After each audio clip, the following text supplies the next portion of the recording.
Apart from Brazil, Japan, and Portugal, Croatia, this Netherlands versus Morocco match is probably the most intense and fierce battle of round of 32.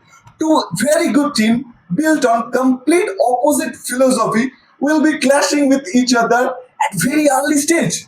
They are unlucky to face each other in round of 32. Today I'll be breaking down exactly everything that you need to know about this match. Both teams started very slow. They both had a very rough draw in their first match, but they later on built their momentum and gained their spot in round of 32. And Netherlands तो क्या खेल रहा है भाई, मचा के रखा है, goals पे goals, goals पे goals. You know why this battle is unmissable? On paper, Netherlands likes to hold ball. They love to keep possession, and this is exactly what Morocco are comfortable with.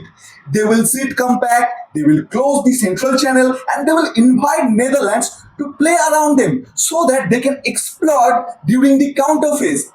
The biggest tactical battle will be in the flanks. Netherlands heavily rely on their wide threat and wingers, but Morocco have probably the best fullback pairings of this World Cup. Hakimi and Mazraoui. Hakimi is attacking minded. On the other hand, Mazraoui gives you defensive solidity. If Netherlands overcome it, then surely Morocco will try to exploit that area. And then you have the midfield battle with the midfield of Gravenberg, Reinders, and Frankie. On the other hand, Morocco use double pivot, and they are very physical and they heavily rely on transitional gameplay.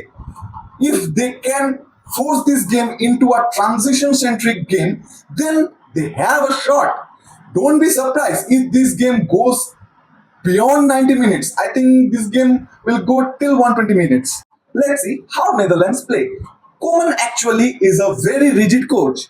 He prefers 4-3-3 rigid formation. He doesn't like flexibility. He doesn't prefer flashy, beautiful football. He only likes effective football. So let's understand this using diagram.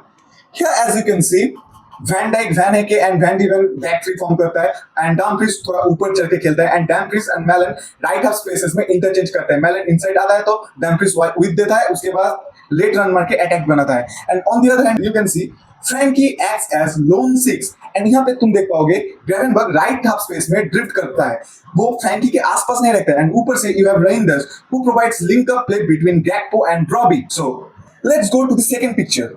हाँ, यहाँ पे तुम देखोगे कि Netherlands actually builds with 3+1 structure, जहां पे van डिवन defensive solidity देके back three बनाता है एंड डी योंग ठीक एक फेस ऊपर रहता है एंड डम्फ्रीज राइट साइड में चढ़ के खेलता है, जिसके वजह से दो ट्रायंगल फॉर्म होता है. यहाँ पे तुम देखोगे डम्फ्रीज, ग्रेवेनबर्ग, मेलन राइट साइड में एक ट्रायंगल फॉर्म कर रहे हैं एंड लेफ्ट साइड में रेंजर्स, गैक्पो एंड रॉबी एक ट्रायंगल फॉर्म करता है.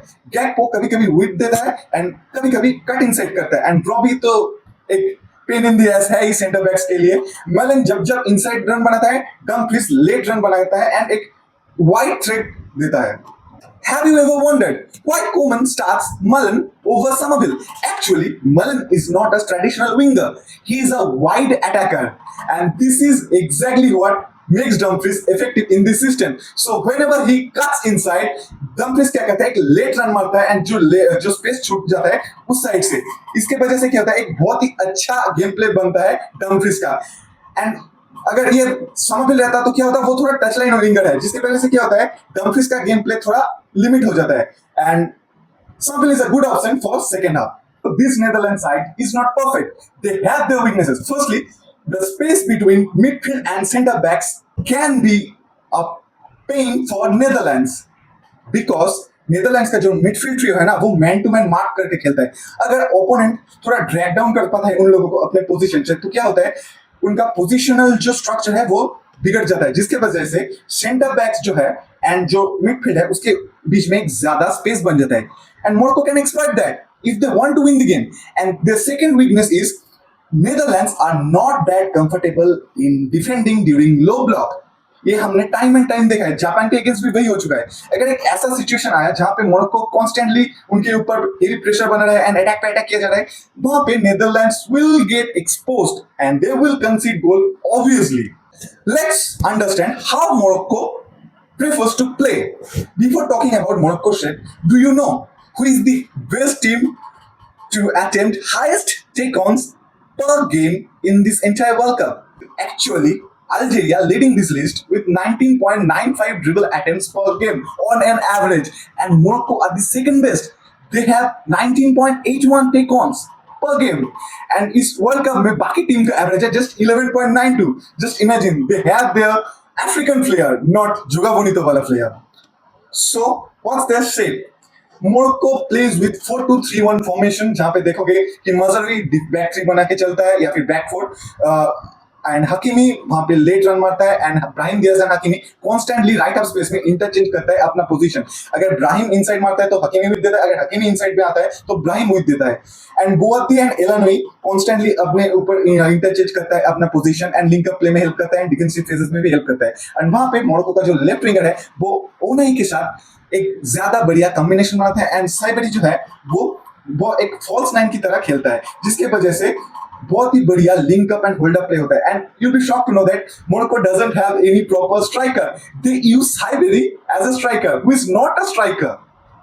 Let's understand their structure with a diagram. तो तीन डिफेंडर हैं, वो तो पीछे है, लेफ्ट बैक में जो मजारी है वो लेफ्ट बैक में है, और इस पिक्चर में तुम देख पाओगे एक सीबी की तरह यहाँ पे आया है आयानोई. कभी आयानोई यहाँ पे आता है, कभी बोदी यहाँ पे आता है, जिसके वजह से क्या होता है कि जो बिल्डअप फेज होता है ना वो बहुत ही स्लो आ जाता है.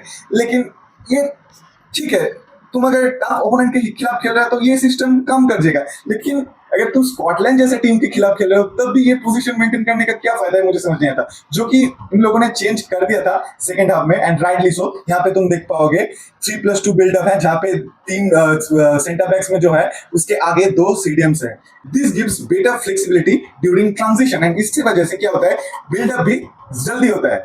So what's my verdict? On paper देखोगे तो Netherlands are more balanced and better team. अगर तुम मैच भी देखोगे इन दोनों टीम का तो तुम्हें लगेगा कि Netherlands are well settled, well balanced, and they have much more options coming off the bench. लेकिन फिर भी मैं बोलूंगा ये गेम बहुत ही इंटरेस्टिंग होने वाला है, एंड टफ बैटल होगा, कोई भी जीत सकता है, क्योंकि मोरक्को तुम्हें पता है फिजिकल गेम खेलता है, नेदरलैंड्स पोजिशनल गेम प्ले खेलता है. लेकिन अगर मोरक्को ये डिस्टर्ब करने में सफल हो जाता है एंड गेम को थोड़ा फिजिकल और ट्रांजिशनल फेज में शिफ्ट कर पाता है तो Morocco can definitely win. My prediction 3-1 if this game ends in 90 minutes. Otherwise this game will go to extra time, and maybe this game can go till penalty shootouts.